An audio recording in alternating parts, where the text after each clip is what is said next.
സുപ്രഭാതം. ഒരു ദിവസം രണ്ടുപേർ ഉച്ചത്തിൽ സംസാരിക്കുന്നത് ശ്രദ്ധയിൽപ്പെട്ടു. അവർ എന്തോ കാര്യത്തിൽ വാദിക്കുകയായിരുന്നു. ശബ്ദം അല്പം ഉയർന്നിരുന്നു. അഭിപ്രായങ്ങൾ തമ്മിൽ യോജിക്കുന്നില്ല. പുറത്തുനിന്ന് നോക്കിയാൽ അവർ തമ്മിൽ വലിയ പിണക്കത്തിലാണ് എന്ന് തോന്നും. പക്ഷെ കുറച്ച് സമയത്തിന് ശേഷം ഒരാൾ ചായ വാങ്ങി മറ്റേയാൾക്ക് നീട്ടി. മറ്റേയാൾ ചിരിച്ചുകൊണ്ട് അത് വാങ്ങി. അപ്പോൾ മനസ്സിലായി, അവരുടെ അഭിപ്രായങ്ങൾ തമ്മിൽ അകലമുണ്ടായിരുന്നു. പക്ഷേ അവരുടെ ഹൃദയങ്ങൾ തമ്മിൽ അകലമുണ്ടായിരുന്നില്ല. ജീവിതത്തിൽ നമ്മൾ പലപ്പോഴും ഒരു തെറ്റ് ചെയ്യാറുണ്ട്. ബഹുമാനത്തെ വാക്കുകളായി മാത്രം കാണുന്നു. സർ, ചേട്ടാ, സുഹൃത്തേ എന്നൊക്കെ വിളിക്കുന്നത് ബഹുമാനമാണ് എന്ന് കരുതുന്നു. പക്ഷേ യഥാർത്ഥ ബഹുമാനം നാവിലല്ല, മനസ്സിലാണ്. ഒരു മനുഷ്യനില്ലാത്തപ്പോൾ പോലും അയാളെക്കുറിച്ച് നല്ലത് പറയാൻ കഴിയുന്നതാണ് ബഹുമാനം. അയാളുടെ വികാരങ്ങളെ വിലമതിക്കുന്നതാണ് ബഹുമാനം. അയാൾക്ക് നാം ആഗ്രഹിക്കുന്നത് പോലെ തന്നെ മാന്യത നൽകുന്നതാണ് ബഹുമാനം. കാരണം മധുരമുള്ള വാക്കുകൾ പറയാൻ എളുപ്പമാണ്. പക്ഷേ ഹൃദയത്തിൽ ബഹുമാനം സൂക്ഷിക്കുക എന്നത് സ്വഭാവത്തിൻ്റെ കാര്യമാണ്. അതുപോലെ തന്നെ പിണക്കങ്ങൾക്കും ഒരു പരിധിയുണ്ട്. രണ്ട് മനുഷ്യർ ഒരിക്കലും എല്ലാ കാര്യങ്ങളിലും ഒരുപോലെ ചിന്തിക്കില്ല. അഭിപ്രായ വ്യത്യാസങ്ങൾ ഉണ്ടാകും, തെറ്റിദ്ധാരണകൾ ഉണ്ടാകും, വാക്കുകൾ ഉയരുന്ന നിമിഷങ്ങൾ ഉണ്ടാകും. അത് ജീവിതത്തിൻ്റെ ഭാഗമാണ്.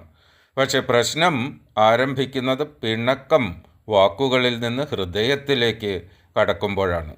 ഒരു വാക്കിൻ്റെ പേരിൽ വർഷങ്ങളായുള്ള ബന്ധങ്ങൾ നഷ്ടപ്പെടുന്നു. ഒരു ചെറിയ തെറ്റിദ്ധാരണ മനസ്സിൽ സൂക്ഷിച്ച് വലിയ അകൽച്ചകൾ സൃഷ്ടിക്കുന്നു. അപ്പോൾ നമ്മൾ മറക്കുന്നത് ഒരു സത്യമാണ്. അഭിപ്രായ വ്യത്യാസങ്ങൾ ബന്ധങ്ങളെ തകർക്കുന്നില്ല, അഹങ്കാരമാണ് തകർക്കുന്നത്.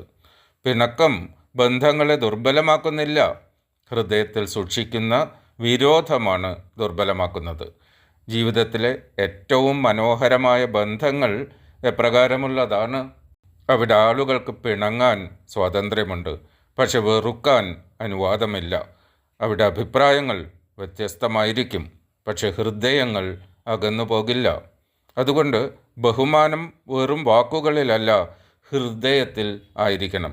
അതുപോലെ തന്നെ പിണക്കങ്ങൾ വാക്കുകളിൽ മാത്രമായിരിക്കണം, ഒരിക്കലും ഹൃദയങ്ങളിൽ ഉണ്ടാവരുത്. കാരണം വാക്കുകളിൽ ഉണ്ടായ പിണക്കങ്ങൾ സമയം മാച്ചുകളയും, പക്ഷെ ഹൃദയങ്ങളിലുണ്ടായ മുറിവുകൾ വർഷങ്ങൾ കഴിഞ്ഞാലും അവശേഷിക്കും.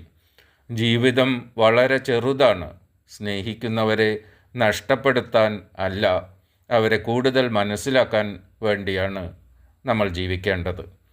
ഇന്നത്തെ ദിവസം വെറുതെ കടന്നു പോകുന്ന മറ്റൊരു ദിവസമാകാതെ നിങ്ങളുടെ ജീവിതത്തിൽ ഒരു ചെറിയ മാറ്റമെങ്കിലും സൃഷ്ടിക്കുന്ന ദിവസമാകട്ടെ. ഏറ്റവും ഫലപ്രദമായ ഒരു ദിവസം നിങ്ങൾക്ക് ആശംസിക്കുന്നു.